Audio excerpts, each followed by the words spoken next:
今天这是一集大型凡尔赛显摆节目，显摆我车库里都收藏了一些好东西。我粗算了一下，这些东西我大概收藏了有20年，他们的岁数加起来有好几千年。咱们先从老演员开始，我们家的保时捷911，2007年的卡雷拉 4S GT3 LK 997.1，摆这儿还挺帅的，是吧？午夜蓝、大宽体、大尾翼。这是马自达的 MX-5 NC，2010年的。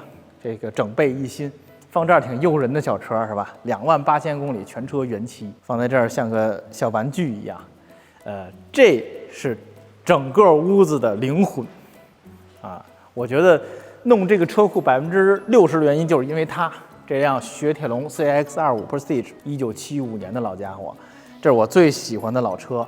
在杂志时代，我曾经花了大概5年的时间，所有的时间和精力来修复这辆车。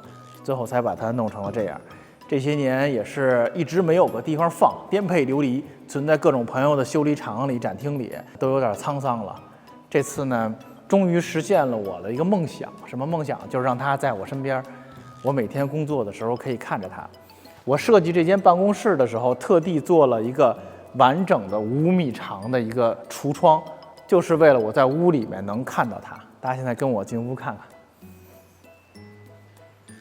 其实最开始这个屋的门打算开在这儿，但是我为了这个能看到它的侧颜，我把门改到这边来。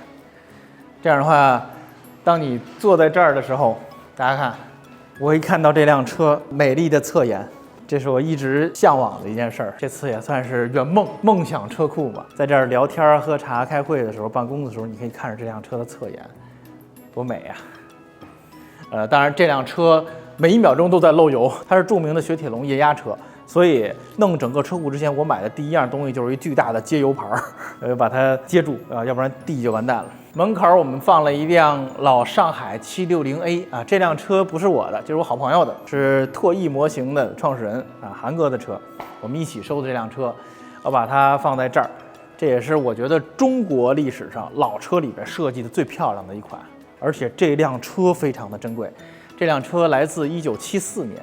它是整个上海760A 最早的一批车，懂这个车的朋友能看出来车有点地儿不对。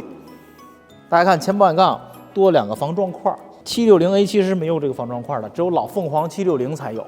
包括这个轮毂盖，它的款式也是不对的，轮毂盖中间是一个圆形的分体的，这也是老凤凰的轮毂盖。这辆车怎么回事呢？其实它是第一批的760A，也就是说它是760A 和凤凰交界时候的车，所以有些配件还是老凤凰的，非常珍贵。而且这辆车有相当一部分依然是原漆，这车没有经历过彻底的修复，这么多年了，现在一把着。而且最棒的是这车的内饰，完全原装的通座的老上海。天鹰跟我说，1981年以后就改成双座了，这车是通座的。哎，大家看那个年代的这个内饰的配色，窗框是淡蓝色的，然后座椅上面是棕黄色的，座椅侧面是蓝色，门板下面是蓝色。仪表台上半部是软包的，这个仪表也很漂亮，包括这个方向盘太漂亮了。这台车后面我们会录专门的白话汽车给大家讲啊，今天就不细说了。真的是非常美、非常珍贵的一辆车。我会把整个老上海的历史全都研究明白、梳理清楚，回头专门做一节目给大家看。这辆是我的哈飞中翼。我非常喜欢这车的设计，这是当时意大利宾法帮哈飞做的一辆车，应该是目前车况最好的一辆了。1万公里全车原漆，里面塑料袋都没摘，还有手续可以上路。我也把它放在这儿啊，它们都是中国历史上设计的非常好的车。这个空间后面主要的目的，我就是想用来展示我们的中国汽车设计。这2台跑车其实是日常用车。现在过来顶场子客串一下，后面我会用很多中国历史上设计的非常优秀的车替代他们啊，他们早晚要回到我们家地库的。目前我的中华车第1代最老的中华车还在修理厂，还没修复，等它修复好了也会回来。包括我会邀请很多我认识的设计师朋友来这儿，他们可能会帮我绘制一些手稿啊，或者送我一些图纸，包括他们的样车啊，或者这个油泥模型。各种各样的模型，这里面将来会充斥这些东西。后面每一样东西进来，我都会拍视频给大家看啊，大家可以期待一下。这块呢，目前空着，我们是作为拍摄的区域。